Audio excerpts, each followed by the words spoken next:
Le scénario du Dernier Samaritain de Shane Black, qui était beaucoup plus sombre que le résultat final, a fait l'objet d'une guerre d'enchères, Shane Black ayant refusé une offre bien plus élevée afin de travailler à nouveau avec le super producteur de films d'action Joel Silver, les deux hommes se réunissant après L'Arme Fatale et Predator, où Black figurait en tant qu'acteur. Bruce Willis, qui avait collaboré avec le producteur sur Die Hard et Hudson Hawk, a également fait équipe avec Silver. Le réalisateur Tony Scott n'avait cependant pas encore travaillé avec Joel Silver. Le Dernier Samaritain est le seul film que Scott a réalisé pour Silver, tous deux décrivant la production comme difficile. Cette production de Joel Silver est une collaboration, ou plutôt un clash, entre le réalisateur Tony Scott, qui vient de terminer Jour de tonnerre, et le scénariste Shane Black, après avoir été remplacé sur L'Arme Fatale 2. Les deux hommes ont fait un film avec Bruce Willis post-Die Hard, à peu près aussi bourré d'action que possible en 1991, et si Bruce Willis et Silver avaient su comment la sortie de Hudson Hawk allait se dérouler plus tôt cette année-là, ils auraient été encore plus impatients de semer le trouble dans les salles de cinéma. Mets-moi un rap, connard. Mais de la vie générale, la production fut une expérience misérable et conflictuelle, avec un producteur, une star, un réalisateur et un scénariste qui se disputaient. Bruce Willis et Damon Wayans ne s'entendaient pas, Black étant constamment obligé de réécrire le film pour qu'il soit plus gros ou plus différent de Die Hard, ou pour les volontés de chacun. Les monteurs Mark Goldblatt et Mark Helfrich, ainsi que de nombreux autres monteurs supplémentaires, ont eu du mal à comprendre comment démêler la pile de séquences brutes de Tony Scott, qui ne tournait pas tous sous 5 angles différents, obligeant finalement Stewart Bird à venir remonter le tout, comme il l'avait fait pour Tango et Cash. Bruce Willis et Joel Silver n'ont plus jamais retravaillé ensemble, et Black, Scott et Willis ont tous déclaré plus tard que le film final n'était pas aussi bon que le scénario original. Toutefois, Le Dernier Samaritain est vraiment un film d'action formidable et jubilatoire. On y retrouve un détective privé épuisé et las du monde dans lequel il vit, contraint de s'associer avec un jeune homme en difficulté dans un partenariat improbable. On y trouve des courses-poursuites en voiture, des bagarres, des fusillades, des explosions, des mallettes remplies d'argent ou de bombes, des hélicoptères qui liquéfient les méchants en vol, et une marionnette à main en forme de chat, qui est aussi susceptible de cracher une balle qu'une boule de poil. C'est quoi ce dessin? Une bombe. Une bombe?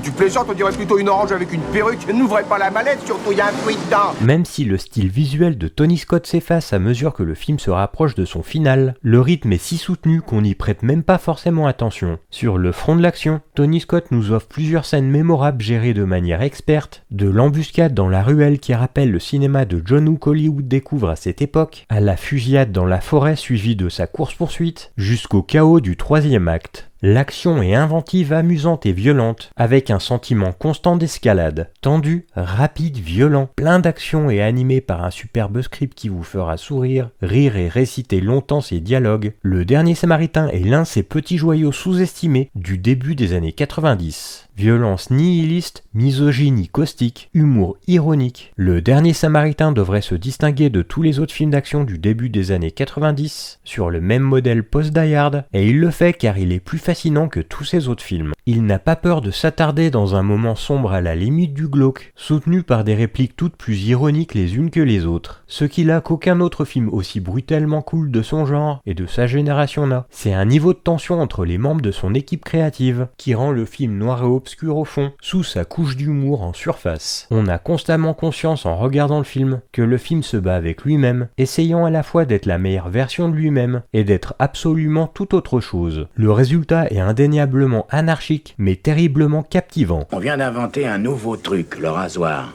Trop risqué. Je pense à toi et j'ai plus qu'une idée en tête, m'ouvrir les veines. On a l'impression que le rôle principal est fait sur mesure pour Bruce Willis, qui peut jouer des rôles dangereux, déprimés et carrément drôles, d'une manière que peu d'autres sont capables de gérer. Damon Wayans, son partenaire, fait preuve d'une grande aisance à se battre pour être vu aux côtés de Willis, et fait un travail admirable en échangeant de bons mots avec lui, grâce au dialogue percutant de Shane Black. Où tu vas? Au cabinet, mais je t'en prie, viens me la tenir, j'ai pas le droit de porter des objets lourds. Je passe. Vous retrouverez sans doute l'influence du Dernier Samaritain dans tout le cinéma d'action, notamment dans une séquence d'action de football américain, dans The Dark Knight Rises de Christopher Nolan. Mais le clin d'œil le plus évident au film vient peut-être de la comédie d'action hyper référentielle Hot Fuzz, dans laquelle les deux protagonistes discutent de plaisanteries d'après-fusillade, tout comme la scène de clôture entre Alan Beck et Dix l'avait fait 15 ans auparavant. La véritable star du Dernier Samaritain est le scénario de Shane Black. Le terme dialogue percutant a été inventé pour que les critiques n'aient pas à réfléchir lorsqu'ils écrivent sur ces films. L'action est inventive et amusante, toujours avec ce sentiment constant d'escalade. Tout le monde est un personnage dans le monde de Black, il n'y a pas de simple acolyte. C'est quoi ce numéro marqué sur ton crâne? C'est au cas où tu te ferais ramasser par la fourrière, c'est ça? La fille de Joe Allen Beck, ici interprétée par Danielle Harris, est un personnage d'enfant précurseur des futurs films de Shane Black comme The Nice Guy ou Iron Man 3. Ce sont des enfants presque plus matures que les adultes, voire sensés et intelligents. Le Dernier Samaritain est une sorte de version préliminaire et grossière du premier film de Black, l'excellent Kiss Kiss Bang Bang, avec de nombreux points communs entre les deux. En fait, nous assistons à une confrontation sur l'autoroute avec les méchants de chaque film qui sont si similaires qu'on pourrait penser que Shane Black n'était pas satisfait de celle du Dernier Samaritain et qu'il était possible de faire encore mieux. Pour aller encore plus loin, cela rappelle dans le final de L'Arme Fatale la course effrénée de Riggs sur l'autoroute. À bien des égards, le film ressemble également à un précurseur de The Nice Guy que Shane Black a réalisé après Kiss Kiss Bang Bang. Le duo Willis et Williams a la même alchimie que Russell Crowe et Ryan Gosling dans ce film sous-estimé. Eh oui, j'ai du vocabulaire. Tu lis beaucoup? Je suis abonné à Nichon Magazine, ça te va? Tony Scott parvient à créer un très bon style néo-noir, en particulier dans la première moitié du film. Il y a de magnifiques plans de nuit avec des néons colorés. Les cadres sont magnifiques et l'ensemble est plutôt élégant. Une partie du style disparaît à mesure que le film s'approche de son apogée, mais encore une fois, c'est difficile à remarquer car le film avance à un rythme très soutenu. Le meilleur aspect du Dernier Samaritain est son titre, qui fait référence à Joe Allen Beck, qui était un agent des services secrets autrefois exemplaire, qui portait des costumes noirs, des chemises blanches et des cravates étroites, qui se rasait chaque matin et qui dans son meilleur moment a sauvé la vie du président des États-Unis. Aujourd'hui, Joe appartient à l'histoire. C'est un cas désespéré, c'est un détective privé has-been de Los Angeles qui dort dans sa vieille voiture pour se remettre de sa gueule de bois. En plus de la nicotine, il est désespérément accro aux bons mots. Alors ma femme est grosse. Elle est si grosse que j'ai dû la rouler dans la farine pour savoir où elle mouillait. Elle a tant de cellulite, tu lui tapes sur les cuisses et tu fais du surf. On ne fait plus d'hommes comme Joe, mais on fait des scénarios comme celui de Shane Black pour Le Dernier Samaritain. On peut citer Martin Riggs dans L'Arme Fatale, que Shane Black a scénarisé, et L'Arme Fatale 2, dont il a écrit la première version. Le Dernier Samaritain est censé être un hommage au roman policier de Dashiell Hammett et Raymond Chandler, mais en réalité il ressemble davantage à une reprise des films L'Arme Fatale. Les seules choses qui ont changé sont les acteurs, les noms des personnages et leur profession.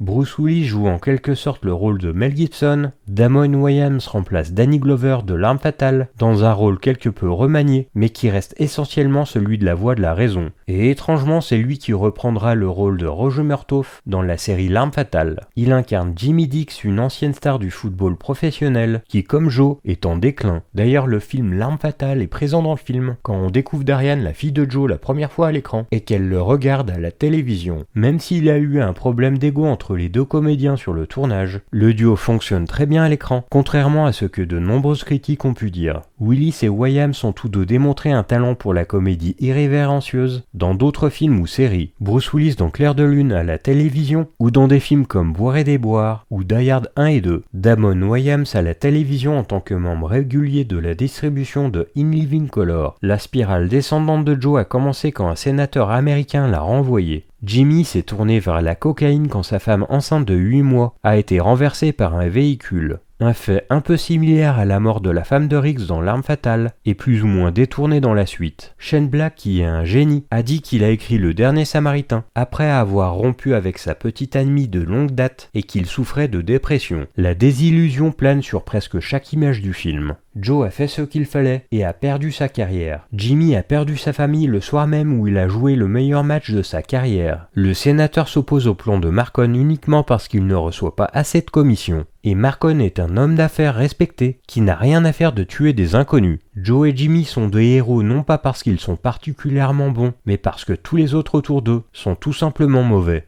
Dans l'œuvre machiste de Shane Black, les femmes ne vivent pas longtemps ou vivent mal. Joe a une femme, Sarah, et elle le trompe. Il a aussi une fille de 13 ans, Darian, qui porte trop de maquillage et qui parle de manière vulgaire. Comme Shane Black aurait écrit le scénario après 2 ans de rupture, il semble avoir canalisé tous ses sentiments d'amertume et d'échec dans ce personnage. Joe ne s'entend pas avec sa femme, et sa fille le maîtrise ouvertement pour cela. De plus, quand il rentre à la maison, ses talents de détective lui apprennent que sa femme le trompe avec son meilleur ami. Peu importe que le film reconnaisse que Joe est responsable de ses problèmes domestiques, son véritable allié est Jimmy Dix. C'est moi du gland, lui c'est Trouduc. Comme la plupart des films écrits et ou réalisés par Shane Black, Le Dernier Samaritain se déroule en décembre. Il n'est pas aussi Noël que certains des autres films de Shane Black, comme ce sera le cas notamment dans Au revoir à jamais, mais Noël est évoqué quand Joe découvre le dessin de sa fille, qui a dessiné un Père Noël sanguinaire, nommé le Pire Noël. Un aspect important des buddy movies, c'est la partie policière. Même si Alan Beck et Dix ne sont pas techniquement des flics, ils accomplissent simplement ensemble les tâches que l'on attend normalement d'un policier, poser des questions avec force, proférer des menaces appropriées et rendre justice aux opprimés. L'un des objectifs du Dernier Samaritain est de voir 2 amis improbables se transformer en modèles de moralité et de justice. C'est un très bon buddy movie, très représentatif de son époque, qui fait preuve d'une narration sophistiquée.